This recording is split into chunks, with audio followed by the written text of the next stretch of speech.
Sorry, Mrs. Coco. The cup was too hot.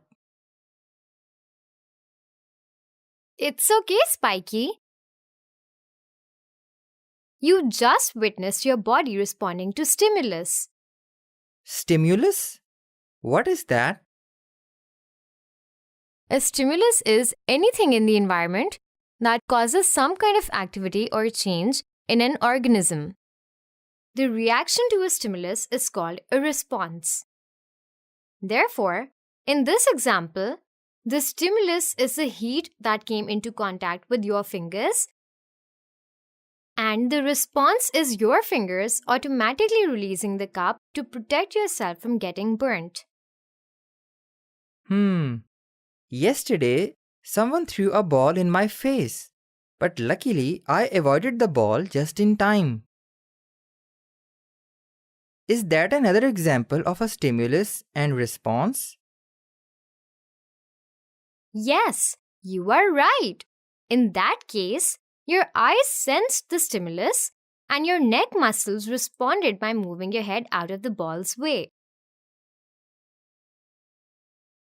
In fact, besides your skin and eyes, other organs of your body can also sense stimuli, including the nose, tongue, and ears.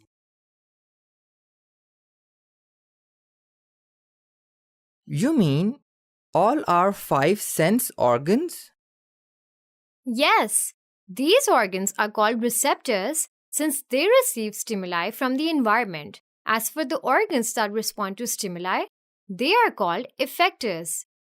There are two groups of effectors, the muscles and the glands. In our two examples, do you know which one is the effector? The muscles.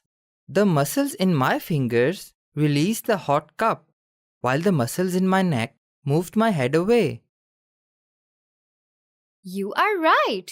Muscles respond by contracting, while glands respond by secreting substances into the body. Now, do you know that the ability to respond to stimuli is called sensitivity? You mean like sensitive teeth? Not quite. Just now, if the cup was warm instead of hot, do you think you would have dropped it? No, I think my fingers can withstand a warm cup. That is exactly what I meant. Sensitivity is a measure of how strong a stimulus has to be before a system reacts to it. So, a sensitive system needs only a small stimulus to generate a response, whereas a system that is not so sensitive will need a much larger stimulus to react. The more sensitive your fingers are, and the more easily they will respond by releasing the cup. Sensitivity is also called irritability. This all sounds very interesting, but our sense organs pick up lots of stimuli all the time, right? How does our body manage to respond to all these stimuli? Great question! Our receptors and effectors work together as part of a bigger system called the nervous system. This system includes the brain, the spinal cord, the sense organs, and all the nerves that run through our bodies like wires. This system is able to process all the stimuli that our bodies pick up and generate the responses accordingly. It functions like a wonderful supercomputer. The weird dream, the sensation of cold, the decision to choose what to wear.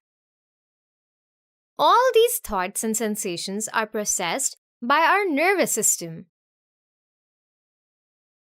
Does our nervous system shut down when we sleep? Our nervous system never takes a break. While you are asleep, your nervous system ensures that your heart keeps on beating and your lungs continue to help you to breathe. Our nervous system takes care of many important bodily functions without us even being aware of it.